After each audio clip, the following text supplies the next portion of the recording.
this. Just lower the gun. Yes, we are going to do this. Welcome back, guys, to Fall Gaming. Today we're going to break down the trailer for Directive 8020, which is the first game in the second season of the Supermassive games, which I like. I like the multiple choice, multiple characters, seeing how many people that you can get to the end, all the different choices, is really good. I do enjoy these games, but this one is coming under criticism, and I can understand why. So people are claiming it's woke, people are saying DEI hires and all this, so you got 5 characters, 3 of them are women, which just seems like way too many to be completely honest, and out of the 5 characters, 2 of them are white and 3 of them are non-white. Again, it's just due to the law of averages, it does seem like rather high that only 2 would be men, but whatever. What bothers me is seeing the exact same faces and ugly chicks, man. What is it with ugly women in games now? Why out of the 3 women, why have they all got like the short hair, like the almost like the butch tomboy look, and it's very frustrating. I don't know why they're doing this in games. I mean, they're trying to make the female characters in games over the past like 5 to 10 years look extremely ugly, and it was just never the case back in the day. Like the female would always be like the hot, protagonist, and I think it's almost like they just don't want her to be not even the damsel in distress. It's not even about that, but we just seem to be unable to get any beauty in female characters anymore for whatever reason. It really is dumb. And again, we're just if you've got 3 women, like what's the chances? Like 3 women in this game, yet all of them have got like really short haircuts. Like what is the low and averages of that? Very low. I mean, I don't get it. Why can't you just have like a normal looking female with hair that goes beyond her shoulders? Like what's fucking wrong with that? Why can't we have that?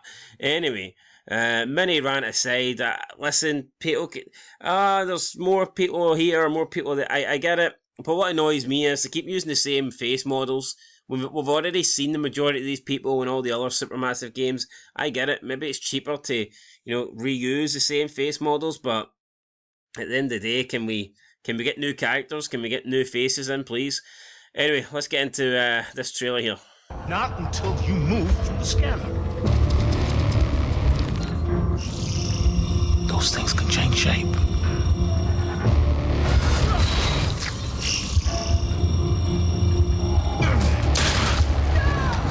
Alright, so people getting scanned in. This, I believe, is going to be kinda similar to not only Alien, but also The Thing. So I think that's what they are trying to draw from, both of those movies. Don't you ever point that thing at me again.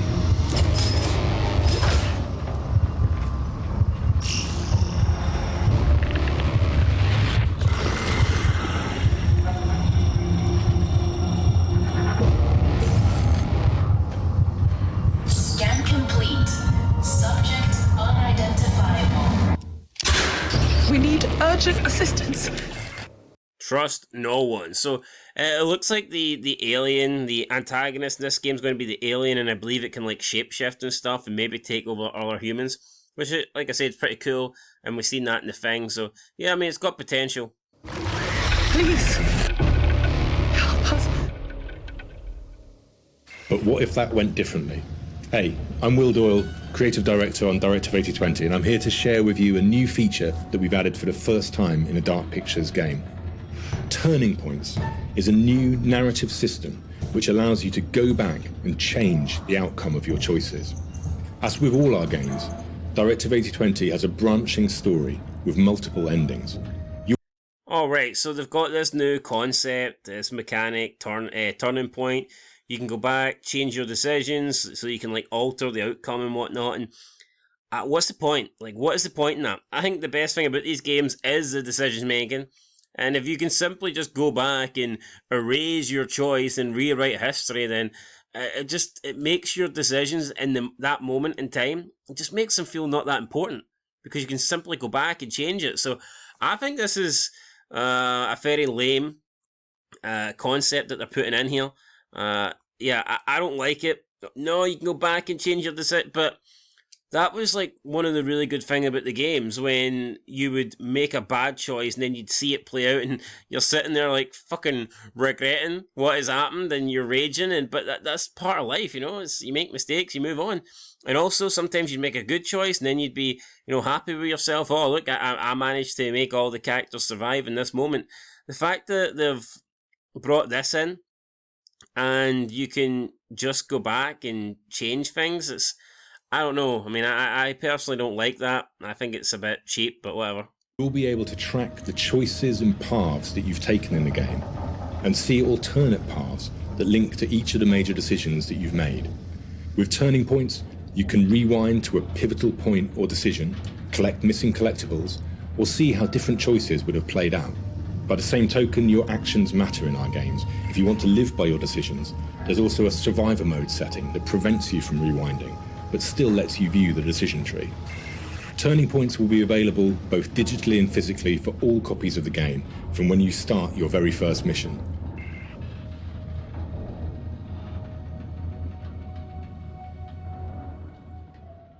Alright guys, so there you go. Turning Points is going to be available. I think the trailer looks pretty good. Yeah, I would have preferred a better choice of characters. I just think out the 5 playable characters, 3 women is overkill. I mean, what?